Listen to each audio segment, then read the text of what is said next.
Welcome to Try This at Home. I'm Cliff Bumgardner. I'm still Harrison Stewart. This week, our myths are Salsa Escape and Cement Mix Up. Bang. This episode originally aired... I didn't want to go for any noises with the Salsa Escape. Yeah. I like, what do you do? Yeah. Maybe some electrical noises. Maybe some fajitas, just kind of put you in the restaurant, you know? I don't know. This episode originally aired December 8th, 2004. It was produced by Andrew Farrell, and it was post-produced, as we've come to know, that means written, by Martin Ives, or Ives. This is a new name for us here on the podcast. I have heard this name in the past, and I cannot remember if someone mentioned it to us on the show, but we have not actually seen an episode knowingly that he has written. So not sure if this is his first, or if we just, we've only recently begun paying attention. So in any event, nice to have a new name in the rotation. Anything's possible, Cliff. Yeah, I know. Anything. As I worry so much about the details of every single aspect of this show, and then I get to like actual human beings. I'm like, I don't know. Important details. Yeah. Like, I don't know. Didn't have time. Research? No. Another name I wanted to mention who appears in the credits of this episode, though, is Peter Heap. Peter was a cameraman who worked on many seasons of Mythbusters, starting with this season. He came on at the same time as the build team and went on to shoot many of your and our favorite episodes and moments. And the reason we know that is because Peter is joining us here on the show this Friday. So if you're listening, excellent. If you're listening to this episode when it comes out on Wednesday, come back this Friday for a special bonus episode. We will talk to Peter about how he got on the show, moving from Australia and actually bringing his family over to live on a houseboat while they were filming Mythbusters. He's also shared with us some incredible photos and videos from behind the scenes that we will be sharing with all of you guys, both on our YouTube channel and on social. We are so excited.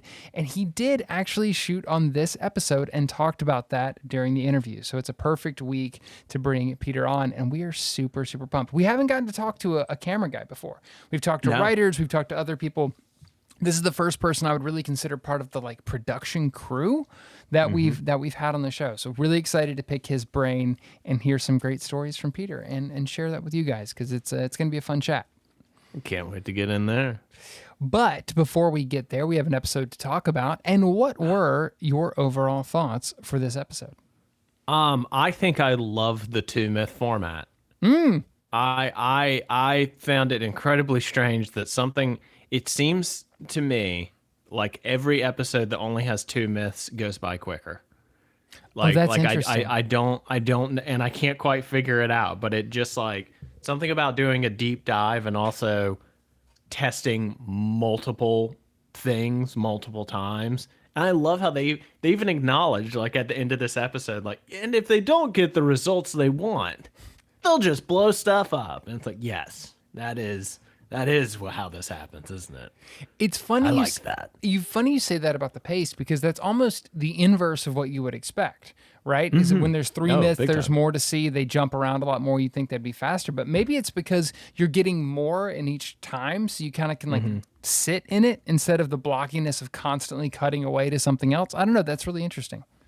Yeah, but it's a great episode. You know, it's got a little bit of everything. It's got a little bit of competition in there, plenty of jokes, and then a very silly Looney Tunes explosion at the end. It's truly, it's a blueprint episode. You know what I mean? Like it's a perfect. If I had to encapsulate the show, this would be in the running for like, this is a really good summation of like what the show is at its best. Yeah. It's funny. I was of two minds with this episode. And first I should say, legendary episode. I mean, when, on Max, it only shows you one myth. And for this, it said, like on the listing when you're going through it. So it said Salsa Escape. I noticed that. Yeah. So even last week when I teed it up here on the podcast, I just said Salsa Escape. Talk about bearing the lead. It's the cement truck episode. It's the cement truck. I mean, that's where the real magic is. Legendary myth. In many ways, I think sort of started the expectation of massive explosions on the show, because we've never seen anything like this in the run of the show thus far. I mean, just super important episode, full of firsts, really, really enjoyable. The funny thing is, when I was watching the show, just in like the two sides of my head were the fan side that was like, I just want to be entertained, I want to enjoy the show. I loved it. I was laughing out loud at several points throughout the show. I thought it was really funny. Same. I thought it was really entertaining. It was great. There's this other part of my brain now, because we've been doing this podcast, that's the more like analytical, try this at home brain, that I found a lot of like weirdness in the kind of things that we've talked about all throughout the podcast. What are we testing for? Why is this myth versus that myth? Why is this happening? What, how does this test go into this myth? I thought that there was some weird kind of like, I don't know, sloppiness within the episode. And about halfway through, I had to just cut that part of my brain off, because I was like, this is a legendary episode. It's too good. People love it too much. I love it too much to let all that get in the way. And I just cut that off and had an absolute blast. But I do think as we go through, there might be some little things worth talking about, because there was a little bit of oddity here and there.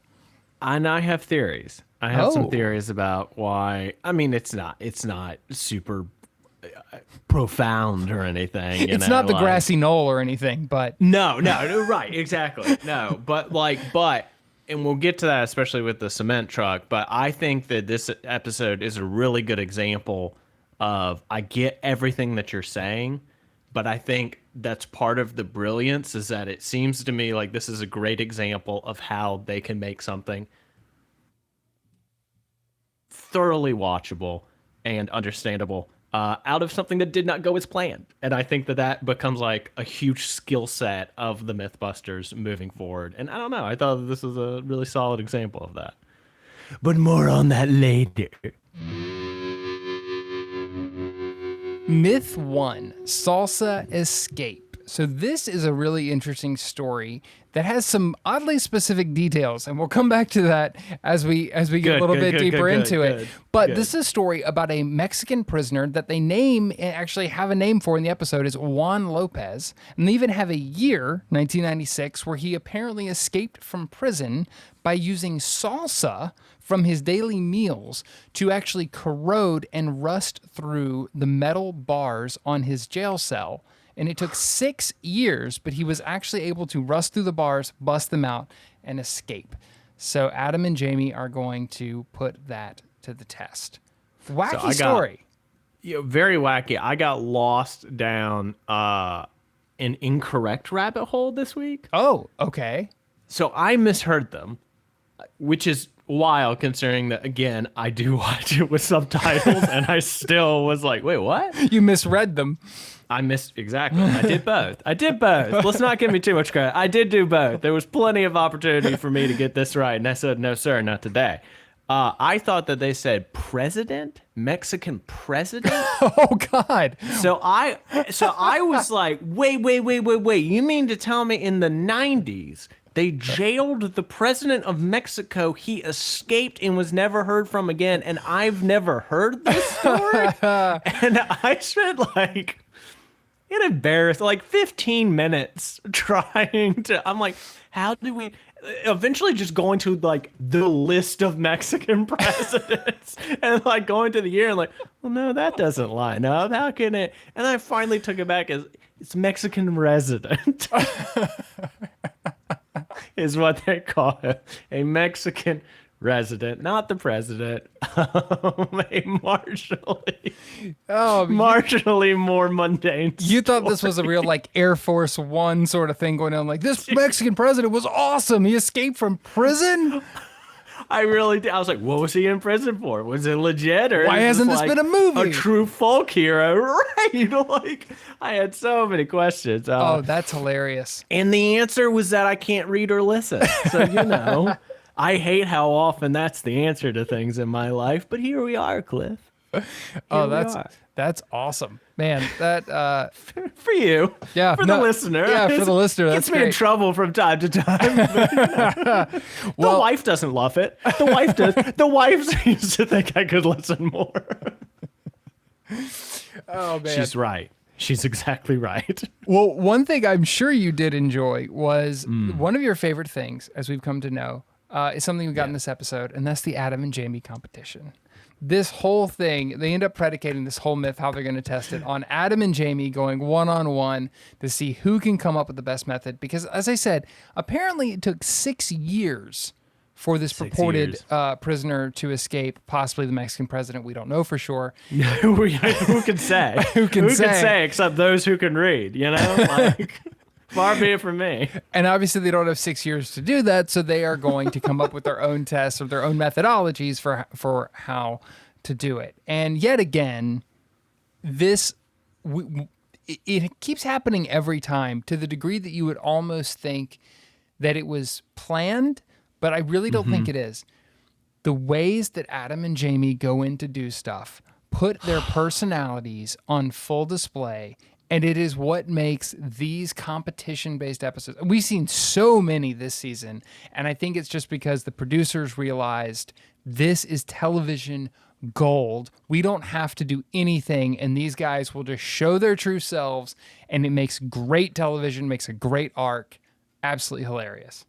You just connected some dots for me live on the podcast that you are exactly right. Like, there's something about the competitions that feel like they go very hand in hand with what Adam was telling us about, like the honesty and establishing the relationship with the audience. Is that like they're never more themselves. They're very unique selves. Yeah. Than in these competitions, and I think that's a big reason why. Well done, Cliff.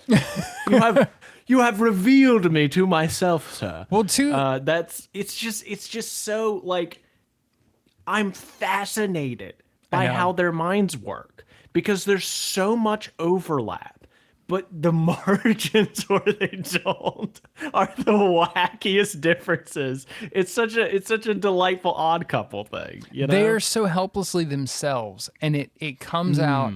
To your point about what Adam told us about being honest, he even says in this episode at the beginning, yeah, I think Jamie's probably going to do this better. He's very self-aware of like, I'm going to make a lot of sparks and have a lot of fun, but at the end of the day, Jamie's going to be the one who gets this thing done. Right. I mean, that I think we all had our suspicions that would be the case. Yeah. I have my suspicions about whether or not this is cheating, because Jamie Heineman, the likelihood that he's busted out of a Mexican prison before...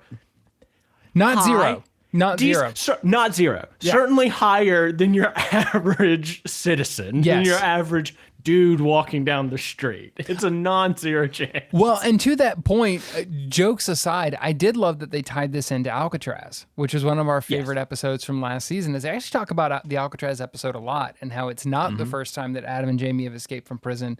And I think it's interesting. This episode a couple of times goes back and references, stuff that we've seen, and you're starting to see the no pun intended, the mythology of Mythbusters like build up on itself. It was really, really fun to see all that come back, and it made me enjoy it even more. It made it more rewarding to have been through, everything so far. Well, it's also great that like this is because of that. Like, I think you brought up during the Alcatraz myth that you were confusing some of the details from Salsa Escape. I was like, I don't know what that is. Oh, quite possibly. Dude, Salsa Escape is a great, like, that's a legendary episode. So this has been like on the horizon for me for quite some time. I've never seen this one. Oh, really? Never. Even with the cement truck, you've never seen. I like, there are angles of that, but like nothing in context. That's one of the best moments of the show. I took that back 20 times. Oh my God. But even this had like really, really good science. Yeah. And what I really liked about this myth in particular is that it had wrong science. Yes. That is a great point. Stuff that I had not thought about, that if I were like, Jamie at one point, as they're testing different things, is like, I can't believe Adam tried that. And it's like, oh, dog, that's like, I wouldn't know the difference. Yeah. Like, Jamie is just a walk in the park for him. But I love that was in there. I'd love to get stuck into that, because you're so right. The science of this, the core question here is really about the acidity of salsa. And is it acidic enough to essentially rust through the bars? any liquid technically can cause oxidation and rust, but specifically with the salsa, is there something about it that because it's acidic or because of other properties that it has, the salinity of it, that can rust through a bar faster than something else? And they lay out a lot of different ways that can happen. That was the one place I'm totally with you when they get into the AC current versus DC current conversation and all that. It was fantastic. I thought at the beginning I would have loved to have had things laid out a little bit more clearly. This is where I was talking earlier that it felt a little messy because they just jump straight into like, we have all these different solutions and we have a control and we have this and we have this. I almost would have loved like a small scale of some sort, not necessarily small scale, but just like a single bar showing you some rust, showing you a method to like get it in your head as to what they are going for. Because this whole episode, like you just see Adam shocking bars and all this stuff. And I didn't really I've seen this episode before, obviously, but within the context of the episode, I don't really know what it's supposed to look like. And so it was just, there was a lot of different tests going on at one time and it got a little bit confusing to me. But you're right. Once they get into the current conversation and electrolysis and all this stuff, man, the show just soars when it gets deeper into science. But the setup was a little weird for me. Well, also, like, not for nothing, but even when it does work, they can only get the bottom of the bars. Like, that kept like bothering me a lot, where I was like, but how?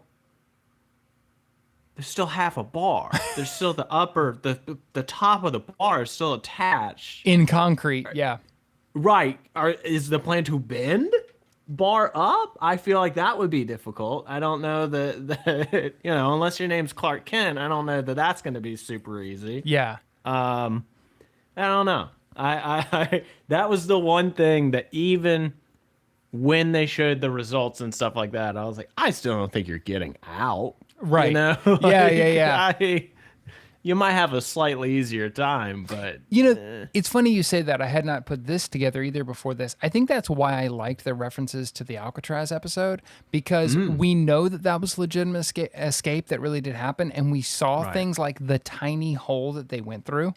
And so it made this a little bit more believable to me. And also, like, the Alcatraz escape is like a crazy MacGyver contraption that really worked, and they proved that it could work. So it was like, it did lend some credibility to this of like, hey, people will do some crazy stuff to get out of prison, and sometimes it actually really works. So I don't know, maybe this could really work. Yeah. I also, I did like, in any competition, you can count on them cheating a little. Oh, yeah. But the ingenuity of the cheating is always just like fantastic to me. And why I think it's allowed, why no one's coming down. It's like when they decide something else needs to be introduced, I love the rationale behind it. Like Jamie's radio. Yes. Well, we should lay that out. We should lay out what each of their plans are, because it's so interesting and gets into the differences of their heads so much. So Adam's idea is to use electricity from the light that they have over the first bars. idea. True. Adam's first idea. The one that sustains him for about a month. Right. Is to use electricity from the light over his bar to pass a current through the salsa, which is supposedly supposed to increase the rate of corrosion. It'll actually make it rust faster. There were several times in this where there's literally a note I'm looking at right now where I wrote, I don't understand any of this, but they sure seem to. That's where I had to take your word for it. That's where I had to start cutting that part of my brain off and just being like, I'm running along for the ride. These guys are smart. I'm just going to watch what they do. Jamie's plan, on the other hand, is to cheat. Right. Basically. He brings in a radio that he says he got by good behavior. Good behavior. That the warden and I feel like Jamie would be a pretty well behaved prisoner. Don't you think? Like he'd be quietly leading the rebellion, but like on the surface, he'd be pretty good. As far as the administration is concerned. Exactly. Adam would be talking back and getting thrown in solitary all the time. All day. All day, every day. But Jamie'd be pretty cool. So I do buy that. And he is going to use a similar idea to Adam, except he lays out that what he needs the radio for is actually something in the radio will create DC current instead of AC current, which is what Adam is making. And I don't have a terrific handle on the difference between those two things, but they essentially lay out that it takes DC current, because it is a direct current, DC, to actually corrode the bar. That AC current, because it is alternating current, it can take some of the metal away, but it can apparently also add metal back onto the bar, which he said at this point, and I was like, that's okay, that sounds like total bupkis. Nope, comes back later on, which was amazing. But so they have the same idea. Leave it to Adam to not only not get out, but to make his entrapment worse. Yes, he was building the prison around himself. He's reinforcing the bar. He's reinforcing the prison while trying to escape. Whoops. And not only that, but his is like creating sparks and smoke, and it's loud, and, and all this stuff is going on. Jamie's is very conspicuous. Jamie's is quiet and slow, and just like a little bit of. He's like, ooh, I'm excited. I'm getting some bubbles. That's a good sign. Yeah. And and that's it. And I was like, oh my. At them over his glasses. I was like, oh my God, it's just these guys in test form. It's delightful. Their personalities written in salsa. That's what this is. It's delightful. They're even like ting ting ting ting away like the days as they do it. Etching them onto the wall. That was great. And we kind of skipped over this, but they did build their own prison in M5. Well, they didn't. Well, fair. Adam was there and had thoughts. Yeah, sure. That part's true. And his thoughts were speed up. That was the extent of it. That's all right. Scotty got him later. Scotty got a good dig in later. Yeah, she did. But yes, they built an entire wall. The build team, I mean, with like how many? I think there are like 6 windows. Yeah. By the end of it, and they said they do like it in 6 bars apiece. Yeah, because they have all the different testing methods, and they said they did it in 2 days, which is just insane. Come on, everyone, give it up for the build team. Yeah, come on now, seriously, come on. Because the thing about it is like obviously they were approaching it with no experience. Sorry to interrupt. No, I remember that myself. Every single person building this wall in 2 days, they're like, have you done this before? Never once in my life. From conception to learning to full construction, 2 days. And it's well done, build team. It's actually even worse than that. It's actually even worse that they have no experience. They do have experience in building prop walls and sets, which is the antithesis of building a real wall. So my thought was they clearly planned this. Like, we can build a wall in 2 days. We build sets like this all the time. And then they realized, this is real.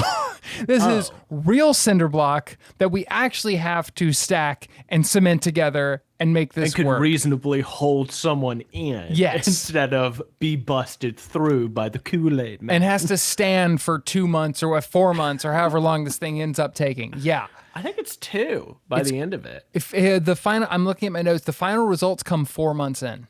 Whoa. So it's up for, which is why we referenced on previous episodes. I spotted it in the background of a couple of episodes because it was there during the filming. This was obviously something they had to set up earlier in the season and come back to because it just takes so freaking long to do. And I was curious about that actually, as to if, because obviously Adam and Jamie are not sitting there all day.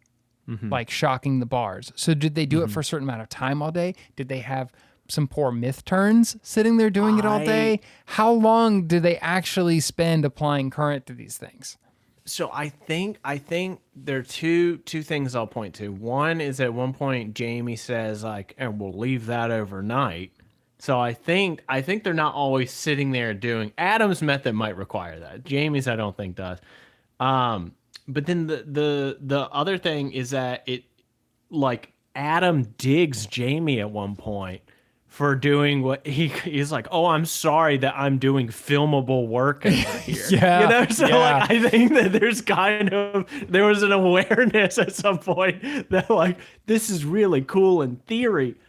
How good is this gonna be to watch? You know, like this takes X amount of time to actually do. Yeah. How much usable footage do we have from that investment? Next week on Mythbusters, what makes paint dry?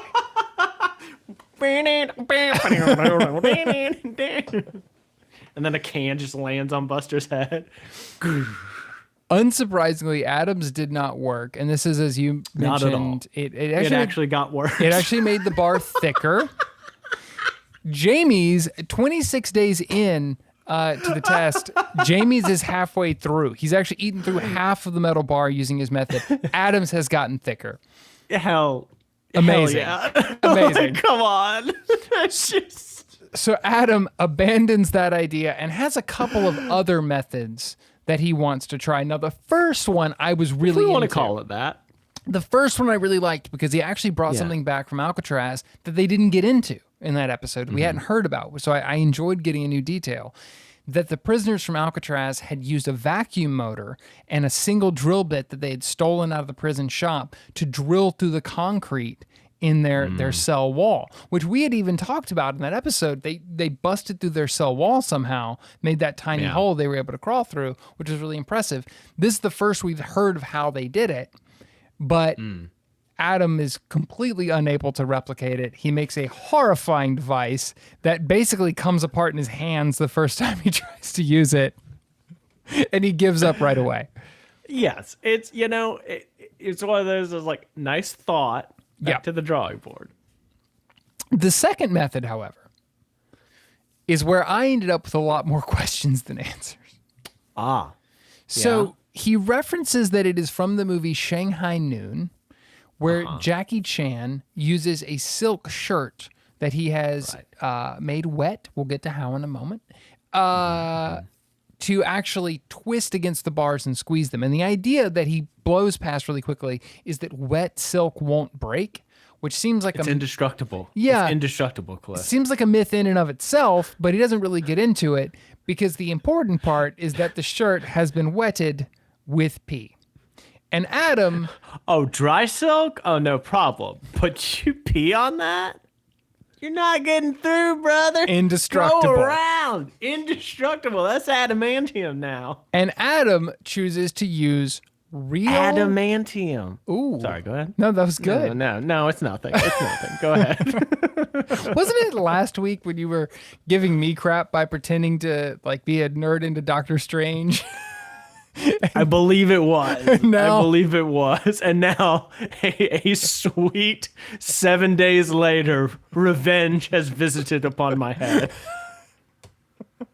It's a cold dish, Mr. Bumgardner, but I must eat it. I feel like we're not giving enough attention to the pee. So probably not. Let's get back to the pee, shall we? Adam uses actual... This is going to be a bear to edit. I'm looking at my levels. I'm just not gonna. Problem solved. The Adam Savage method. Yeah, Excellent. Yeah, I'm just gonna pee on this. It's gonna get right through. Not a problem. Just pee on the podcast. I'm just going to pee on my computer and hope for the best. On my brand new soundboard. The point is, Adam uses what's the point? real pee. Right. Which again, the myth was that wet silk wouldn't break.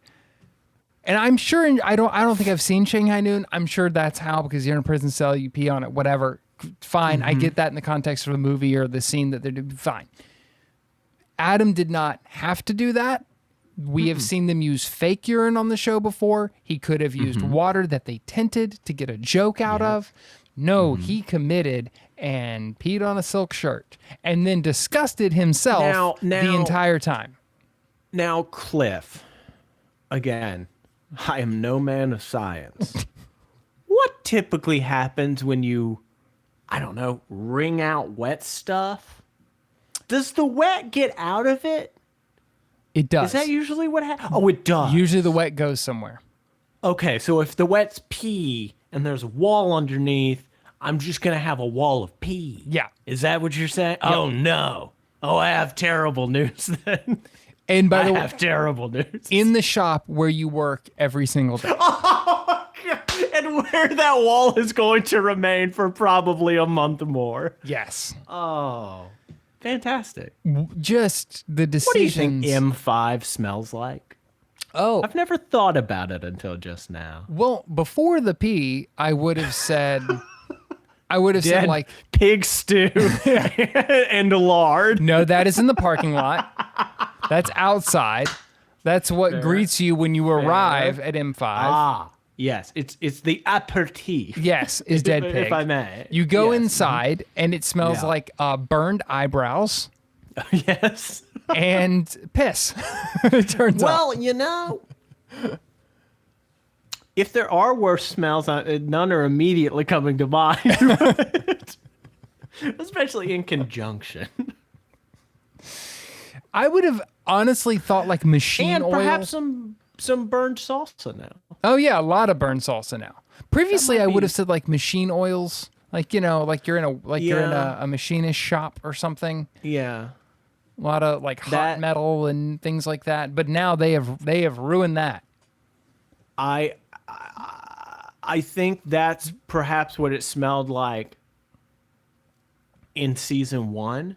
Yeah, for a day or two. In the pilot, and now it's just fully rank and just like there's no I don't think you could like chemically isolate the smell in any meaningful way. Right. It's just so many different things in conjunction now that they can't pick it up anymore. There's no way.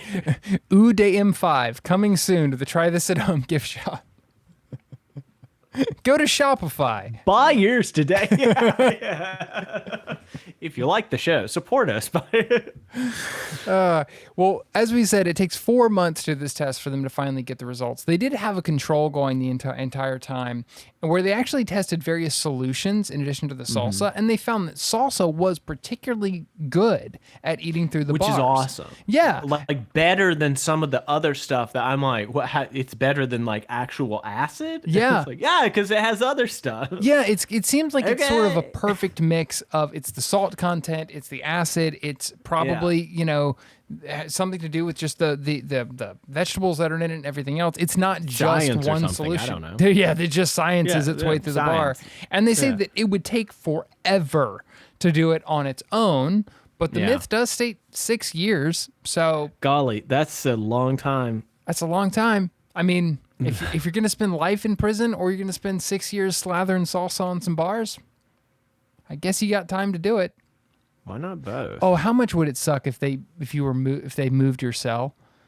Like you're like halfway through the bar and they transfer you to another I cell. don't feel like I don't feel like I've ever seen that addressed in any prison escape. Look, I'm sure it's in Prison Break. I'm not watching 6 seasons of it's probably more. I don't know. I'm not doing it though. But like that's never brought up. Like at no point in like Alcatraz or Shawshank Redemption that would have been completely ruined. Yep. If he had gotten moved cells. That's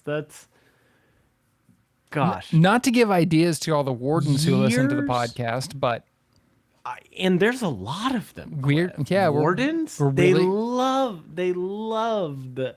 Oh, also that Warden Savage sounds terrifying, Oh my god. Yeah. and actually prompted me to look up if I was like, I'm not actually sure if that's Adam's like birth name. It is. Oh yeah. Adam Whitney Savage. Isn't that great? I mean, I'd love it. Adam Savage, Jamie Heineman, names for TV. Like they were just Oz? made for this. His initials are Oz. How perfect. Oz. It's so cute. Adam. So you're such a cute little convict. Aww. And sometimes Warden. Yeah, Jamie's works. Jamie's works. This is the bottom line. He works almost all the way through the bar in the Yeah. span of 4 months. And so they end up saying that this is plausible. I mean, it is highly impractical also, for every reason you listener, expect, but You should have done your homework and watched the episode. But Yes. for those few who didn't, I mean all the way through. yeah. Like there's Yeah. maybe a paper clip like in diameter of like bar still remaining. I didn't know it was gonna be like that. I know. Like, I thought that I was going to see some obvious, gets a little thinner in there. No, that has eaten through it entirely. It's kind of wild. Yeah, it is really amazing that it worked that well. That leads them to say that it's plausible. I did try. I was expecting at the end of this myth, I was expecting, as we've seen many times, for them to go, and here's the real story about blah blah blah, and they don't. Yep. They just leave it where it is. I tried to do some research, but the only references I could find to the story are to this episode. It's to Mythbusters. So same, but also I was including Presidente in my search, and that probably wasn't helping anything. We're doing, I would say, a fairly unprofessional job of mixing concrete and putting a wall together, but it will work and it'll hold fine for our purposes. Myth 2, cement mix up. Can you remove dried concrete from a cement truck with dynamite? Legendary myth, needs no further introduction. I really liked it. I really did. They've also had this one in their back pocket for a minute. Oh yeah. Because like they have shown us clips of like Corey inside Twister 1 several times. You mean Tori or Carrie? You said Corey. I did say Corey. Not a person. I mean, yes, a person. Not a myth. There are no Corys in the world anywhere. Corey is a myth. No, Corey is. Today on Mythbusters, is Corey real? And then it's just totally busted. It's just not. Yeah, there are no Corys anywhere. Plausible. If your name is Corey and you're listening to this, we don't believe you. If your name is Corey and you're listening, no, you're not. No, you're not. We just gave some Corey an existential Corey. Crisis. I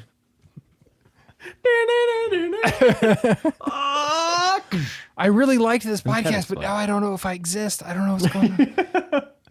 And he leaves us 4 stars. 4 stars. He's like, I would have given you 5, but you told me I didn't exist. Fair, Corey. If your name is Corey, give us a rating and a review. Yes. Tori. Yes.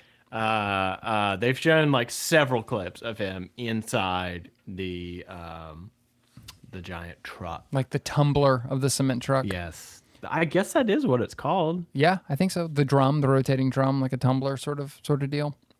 Sure. Which, the thing I didn't remember, as we said, this is legendary, and the core elements of this are etched into my brain. This is just such a piece of Mythbusters history. The thing I didn't remember is that they were given the cement trucks for free. Right. Wow. Right. How far the show has come from the pilots where they're calling up people begging for stuff and people are just hanging up on them or not paying attention, to now they just show up. And these were old cement trucks. They were busted. They break down numerous times, which ends up causing a big problem. We'll get there.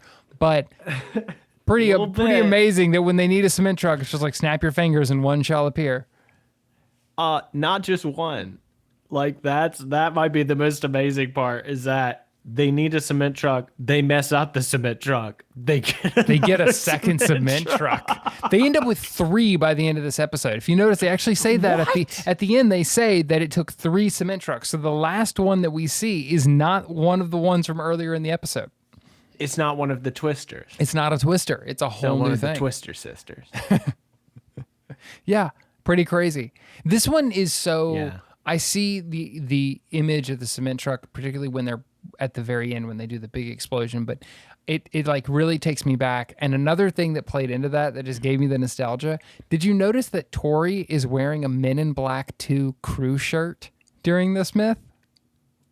I did not, but that's incredible. How great is that? He must have worked on that movie. I thought that was so. I was like, oh wow, I am in the early 2000s right now. I have been transported. Mythbusters and Men in Black. I am here for it. Here it is. My childhood is back in full force. They end up doing 2 different versions of this test because they get the cement truck. It breaks down while they're filling it, which leads them What are they testing for? Well, that's the thing. So here was another point where I was a little bit like, where are we going with this? Because As they're filling the cement truck up, it breaks down, it distracts them. They end up putting more concrete in than they meant to. So when they actually get the truck out to test it, it is half full of solid concrete. Like, Tori opens the hatch and is able to just stand up in the top of the cement truck because it is so full of concrete. So It's that's a really fun visual. when Adam says, oh, we have two myths here. One is about just removing what I think the term would be slag, just like the extra concrete that naturally dries inside the walls of the tumbler. And the other is about removing concrete from a truck like this that has been completely, something went wrong and it is just like full or half full of concrete. That wasn't laid out at the beginning. It actually takes a few minutes into the myth for them to lay out the difference between like a truck that is completely full versus just the little bit of coating that you may get on any average cement truck. And so that's where I started to go, wait, what were we testing for originally here? So I think that the myth was supposed to be that like a dude who drove the truck did this at the end of a day. Okay. So I get that they want the cement to be fresher. However, I laughed a lot when they were like, a crew of 2 men with tiny hammers cleaned this out for you, and you're just going to immediately like get concrete right back in. It's like, well, hang on. If we were just trying to get concrete off of it, what could we not have taken it with the concrete already on it? Well, so I didn't pick up that 2 people had already worked on that truck. I picked up as that was the normal method, is what the guy was saying, is typically when we get this build up, we would send in a couple of guys to take it off. And this was just an old truck that they had sitting around. So that had been done at some point, but not explicitly for the show. Right. I thought, and again, my track record of hearing things on this episode is already pretty poor. The president of Mexico, hand chiseled. The president of Mexico with salsa. You heard it here first. Never heard from again, El Presidente. Never again. I thought that they said that like a crew of 2 had cleaned it out. Just for them, just for us, like something. No, I don't think so. I think that was just how it would normally be done. But see what I'm saying? How there was a lot of like sloppiness in the middle here? There was a lot of confusion. Okay, yes. No, now I'm starting to see it now. I'm sorry. It was just okay. The I don't even know if it's a problem with the episode as much as like it's an interesting case study because I was thoroughly confused, more so than usual, listener. But I didn't care because it's like what they were showing me was so much what I wanted to see. Yeah. That my concern for how we got there was just like non-existent at a certain point. I did not care. The next scene was happening. Wow, I want to look at that. Fine, so be it. You know? Well, and what I was actually about to say is with that sloppiness out of the way, everything from here on out is just like hit after Mythbusters hit. Starting with one of our favorite characters has returned, pyrotechnician Jack Morocco. Jack Morocco. I had also forgotten. It's impossible to forget the name Jack Morocco. I had forgotten how delightfully soft-spoken Jack Morocco, I know. He's demolitions a sweetheart. expert, is. And what's we first saw him back with the trombone, right? The explosive trombone, explosive conductor myth, and they obviously liked him so much that not only did they need him for the pyrotechnics, because there for a while they were changing pyro guys. Every couple episodes, which is a little bit weird. But not only did they like him for the work that he did, he's great on camera. And so like he's really all over this episode. Like they just keep coming back to him. He's like delivering parts of the myth at one point because they're interviewing him about he's so good. So it's no surprise. And he's going, I think it'll work. Or I don't think this is gonna work. Like he's giving like opinions on whether or not. No, Jack Morocco. He's the one. He's an honorary buster at my point. Totally. In my book at this point. He's the one who tells Adam that the truck is half full of concrete. Not Tori and Carrie and their crew, but Jack Morocco was like, yeah, somebody screwed up. Oh, yeah, I could tell from here. I can hear it on the inside. The echoes bouncing around. I love this guy. I'm so glad we get more. He's great. He's now on the show. We get more and more of him. They start small with a cherry bomb and some smaller like equivalents of like an M80 and other small explosives. And unsurprisingly, nothing really works. This is true, but at the same time, it's a really good like character building moment for Jack Morocco, the man who's going to do this by the book. Damn it! Like they're like bigger, bigger. He's like, no, we build up to the big boom. Don't you guys This is how understand it is narrative done. storytelling? Conflict increases as it goes on. It had nothing to do with safety concerns. He was purely like, fellas, if we're trying to make art here, Yeah. okay, and I think that's what we're trying to do. No, This is a I hero's must journey. put my foot down.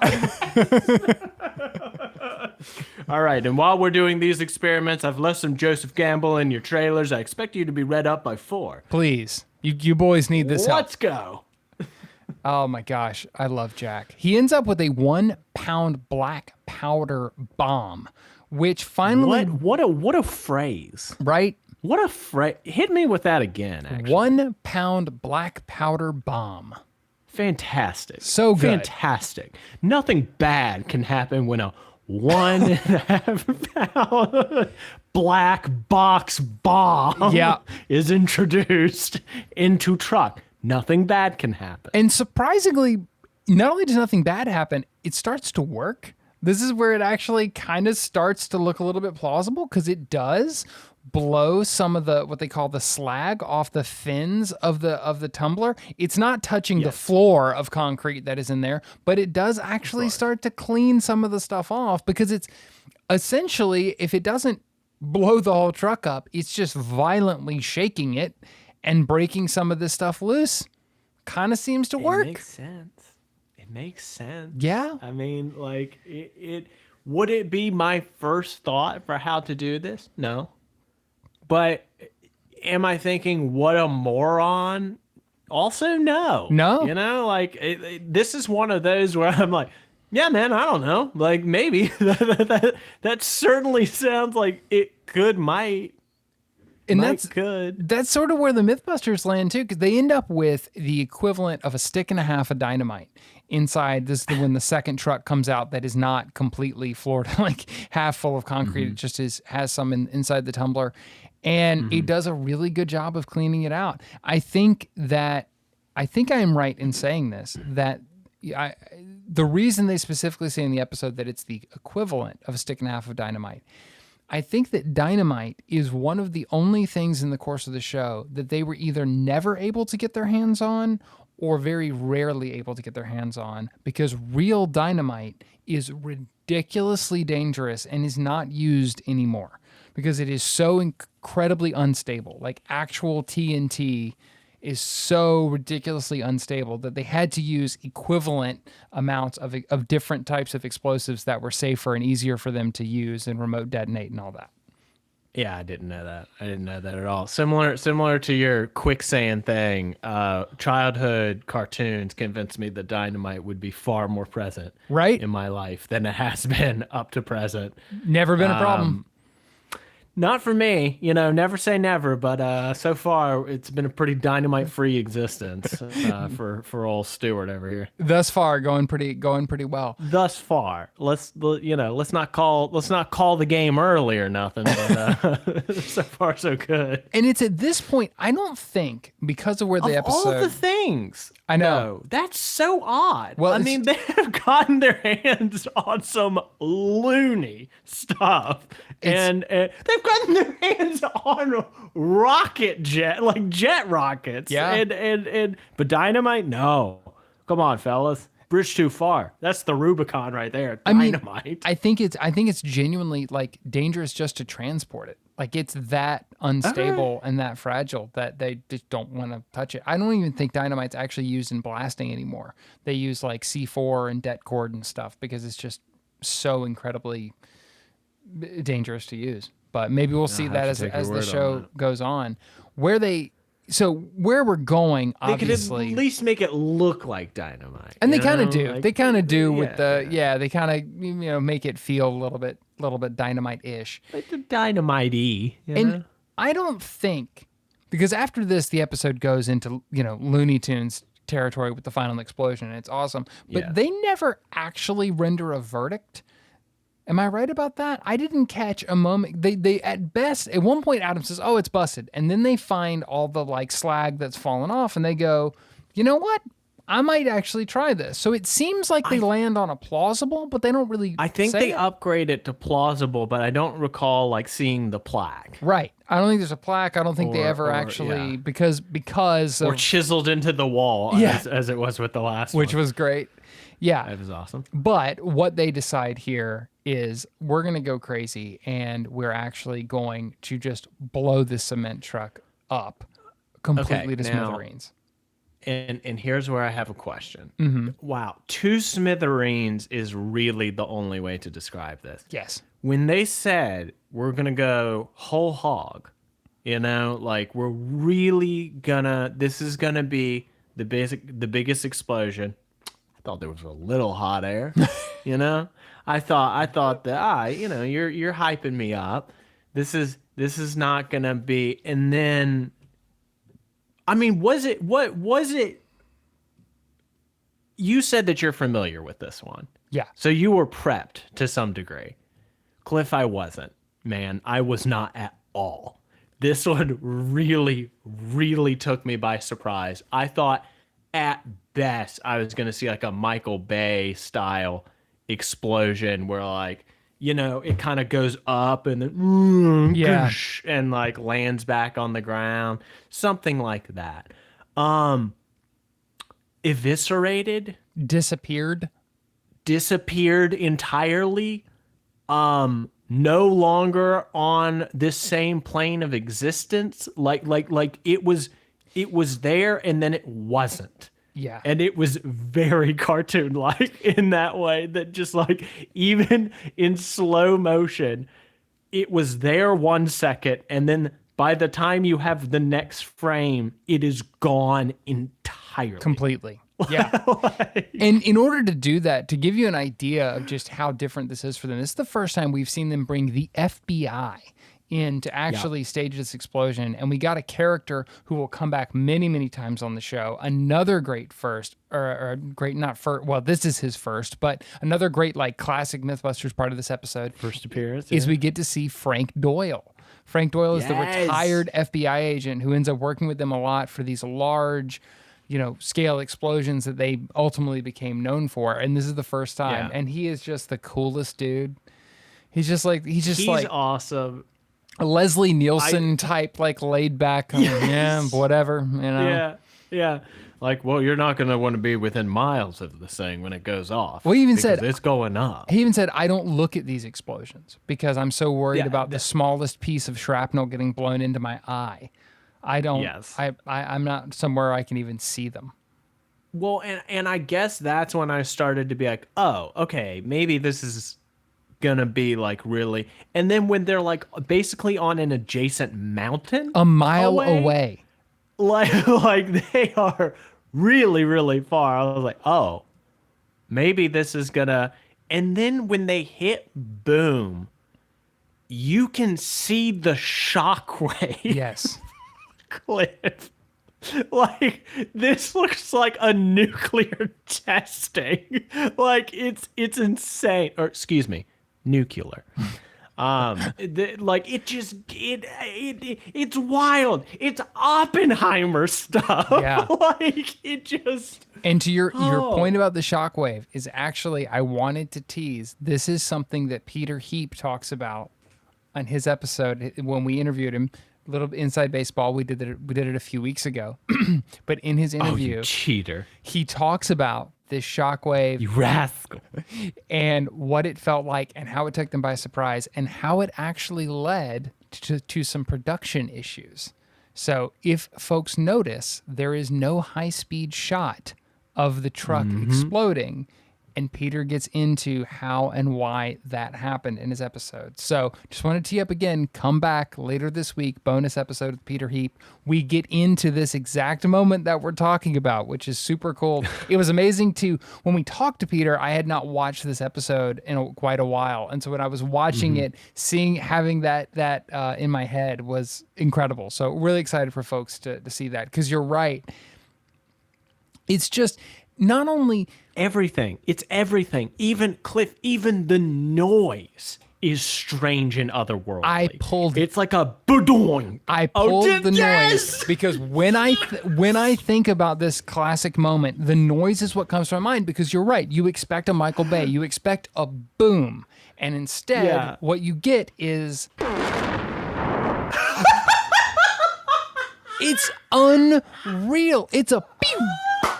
It sounds like it's like a sci-fi laser sound underneath the explosion. Just this. Right. If you told me there was a Daft Punk song coming after that noise, no questions asked. Exactly. No questions asked.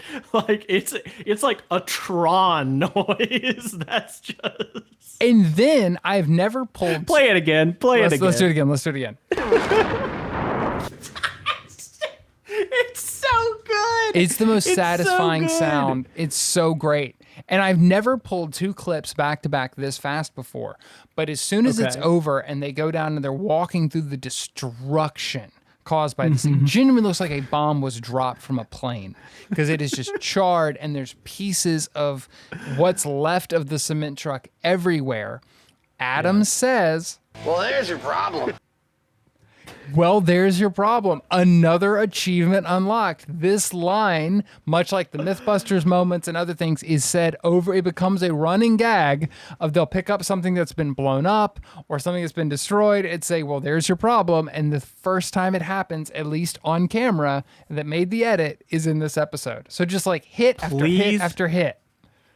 Please help me remember. I could probably write it down, but nah. Do you think that this is a Simpsons reference? Oh, because I go back and forth. Because it's one of the Treehouse of Horrors where there's like the evil Krusty doll, and he like flips over and is like, "Well, there's your problem. It's set to evil." oh, that's funny. I would love to, and I mean, it could. I'm pretty sure it predates Mythbusters, so I would love to ask him. It could also be one of those things where like. It's subconsciously a reference. You know what I mean? Yeah. Like something that they saw. But no, I remember this is one of my favorite gags on the show. So like having it appear again, it blows. If you notice, you may not notice because I frequently just appear to be dozing off on trails of thoughts.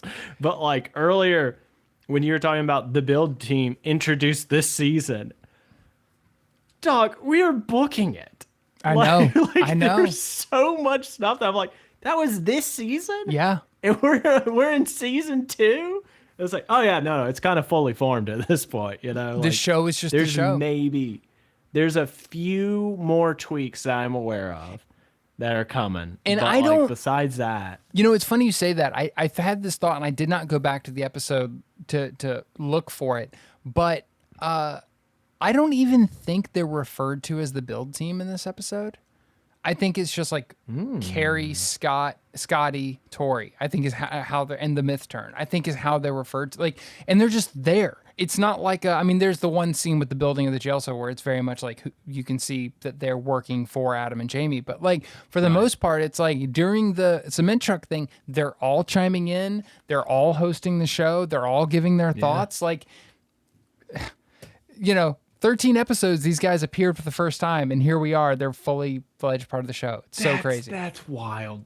That's wild. It's just like, again, how quickly it's all come together. But I mean, again, that's the best part about talking to a lot of the people behind it is you're like, once you talk to them, you're like, oh, I see it or I hear it. You know, like, aha, you. It's you. Well, that is a great transition. Tell folks, come on back on Friday to hear that once again. We're talking with Peter Heap, longtime Mythbusters cameraman who has a lot of incredible stories. Keep your eye on our Instagram and our YouTube channel as well, because we will be sharing some tremendous behind the scenes material that he shared with us. It's also just so nice to add like another entry to the like. There's no one that we've run into that's not just like, oh, you're a delightful human. Wonderful. You're just wonderful. So much and fun to Peter talk to. Carries that on. It's a good time. It's a good time. You want it in your ears. Come on back now.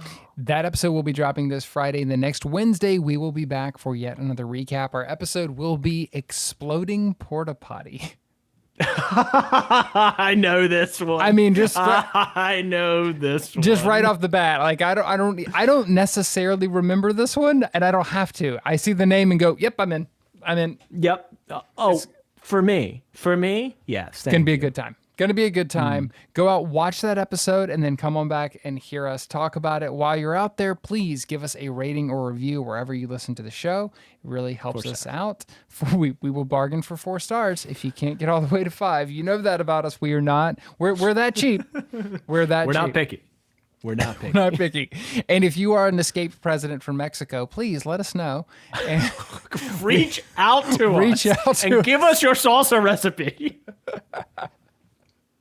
I hope that's never out of context.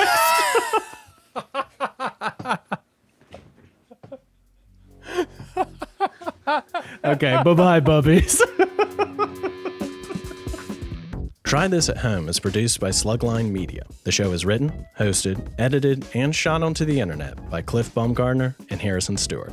Our music is by the mysterious Breakmaster Cylinder. You can follow the show on Instagram @TryThisPod or email us trythisathomepod@gmail.com.